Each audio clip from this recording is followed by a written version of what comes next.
डाकू को यीशु ने माफ किया, सूली पे डाकू को यीशु ने माफ किया, खून की धारा से सबको साफ किया, खून की धारा से सबको साफ किया, बदकार बदल जाते हैं, बदकार बदल जाते हैं, यीशु तेरे आने से, यीशु तेरे आने से। इस पर मुझे वचन मिला है, हालेलुया। तुमच्या मुखातून निघणारा फक्त एक शब्द तुम्ही कसं विश्वासाने कबूल करता, हालेलुया।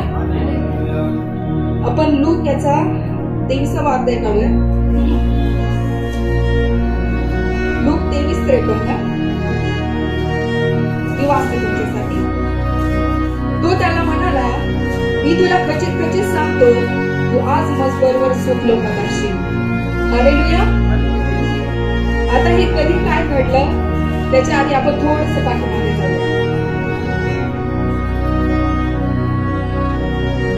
वधस्तंभावरती खेळलेल्या त्या अपराधातील एकाने त्याची निंदा करून म्हटले, तू ख्रिस्त आहेस ना, तर तू स्वतःचा व आमचा बचाव कर।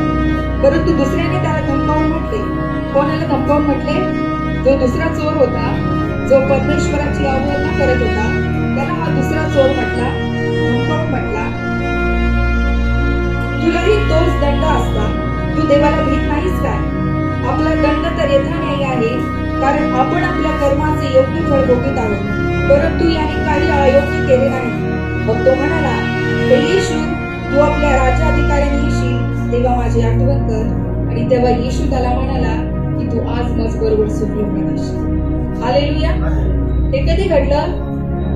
ज्या वेळेस येशू ख्रिस्ताला वधस्तंभावरती नेण्यात आलं आणि त्याच्या आजूबाजूने 2 चोर होते।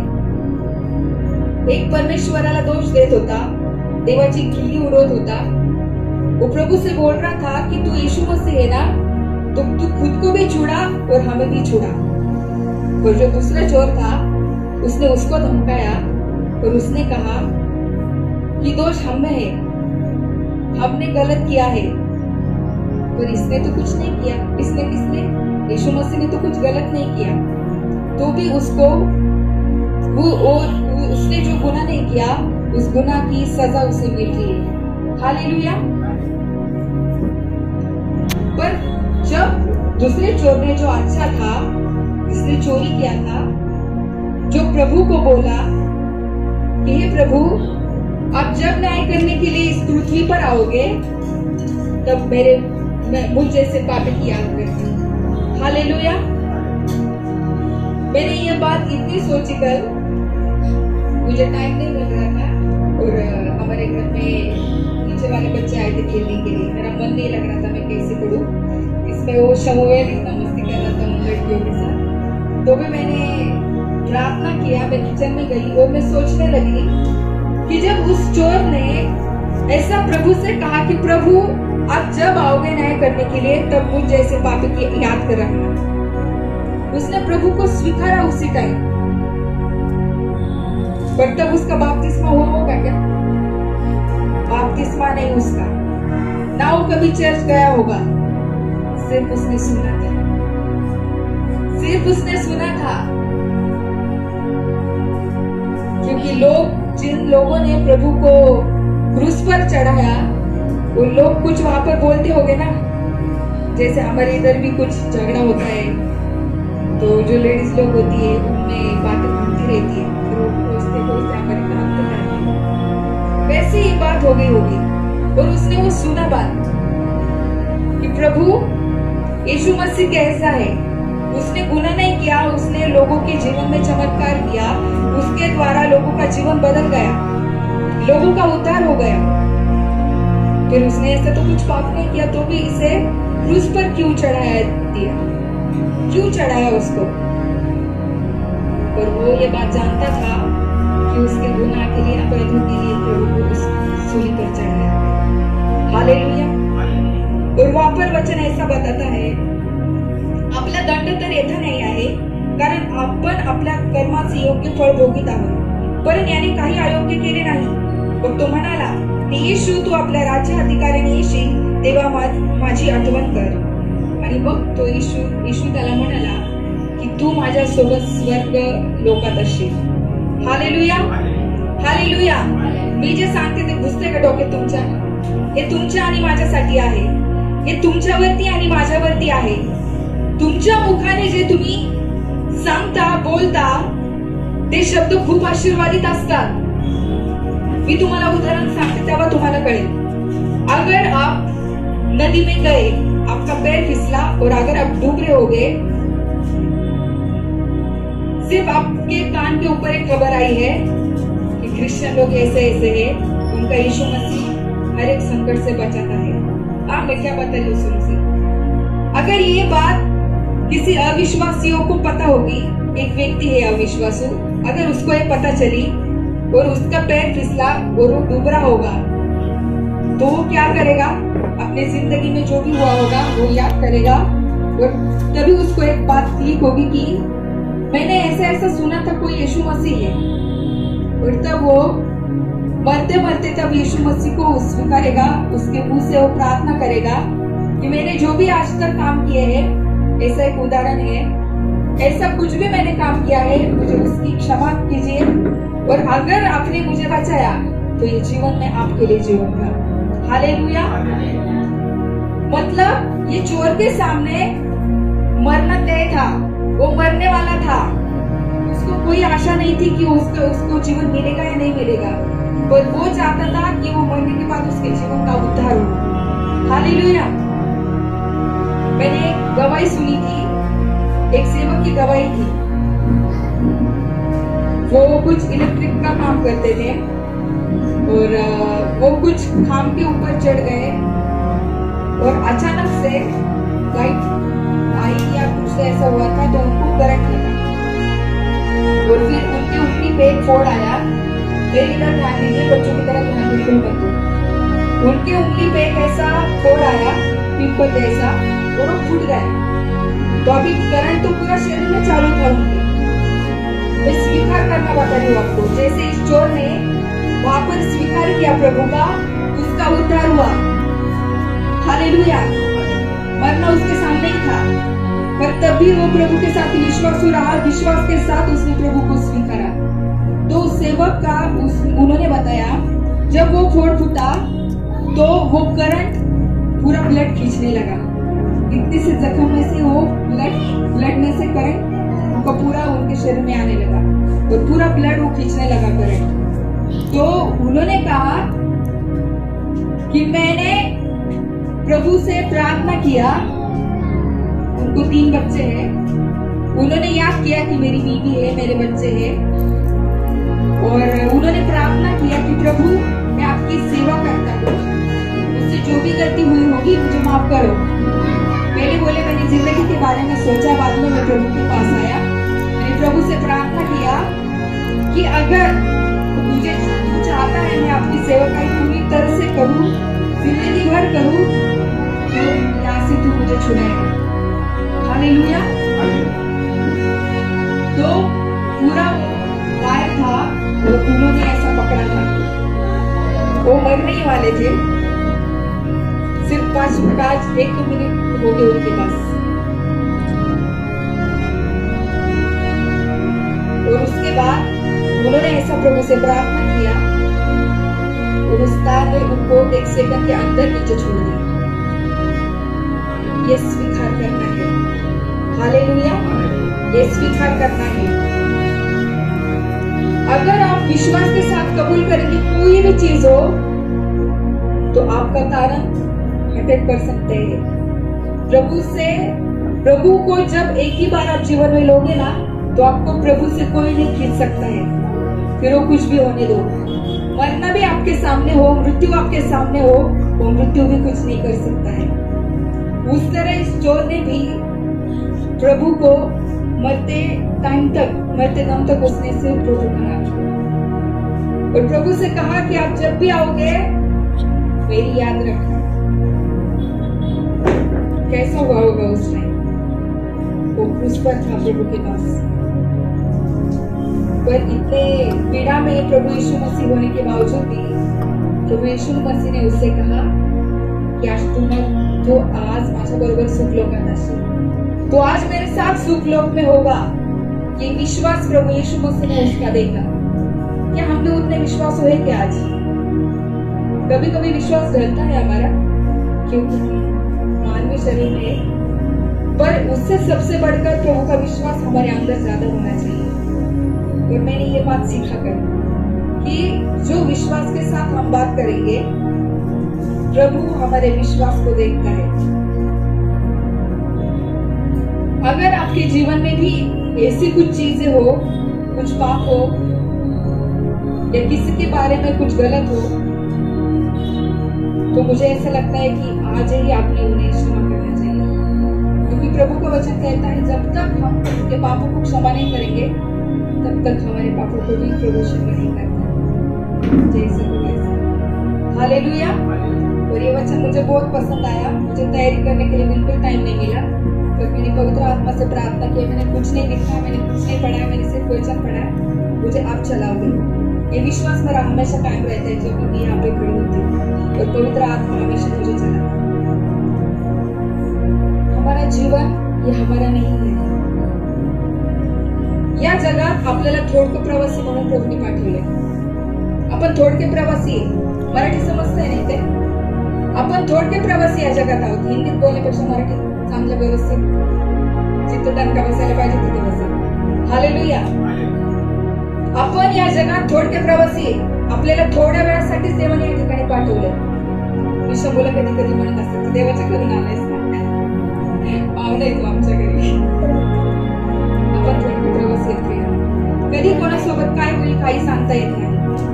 आम्ही तर रोज अनुभव घेत असतो। या दिवसांमध्ये तर मी एवढा अनुभव घेतला, जेवढं तुम्ही देवात वाढता ना तेवढं सैतान तुम्हाला टॉर्चर करतो। आणि या आठवड्यामध्ये माझ्या शेजाऱ्यांकडून मला फार टॉर्चर झालं, पण तरी मी प्रार्थना केली, कारण देवाचं वचन सांगतं जगात जो आहे त्याच्यापेक्षा तुझ्यात जो आहे तो मोठा आहे। Hallelujah, hallelujah. आपण जिवंत देवाची सेवा करतो। आपला जिवंत देव आहे।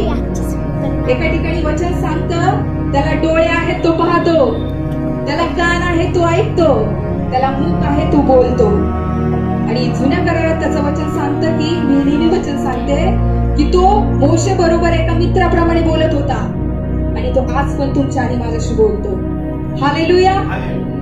ज्या ज्या वेळेस तुम्ही पवित्र आत्म्याला मार्गदर्शन मागता त्या वेळेस तो देवाची कृपा घेऊन तुमच्याकडे येतो। तुमच्या समोर तो देवाचं वचन सांगतो, त्या वचनाचा उलगडा तो तुमच्या समोर करतो। जसं या चोराने प्रियानो देवाचा स्वीकार केला मरताना, त्याने मागचा पुढचा विचार काही केला नाही। त्याने हा पण विचार केला नाही, माझा बोलण्याचा अर्थ असा नाही की तुम्ही बाप्तिस्मा घेऊन का ज्यांचे झाले नसतील, पण ती सिच्युएशन बघा ना तशी होती।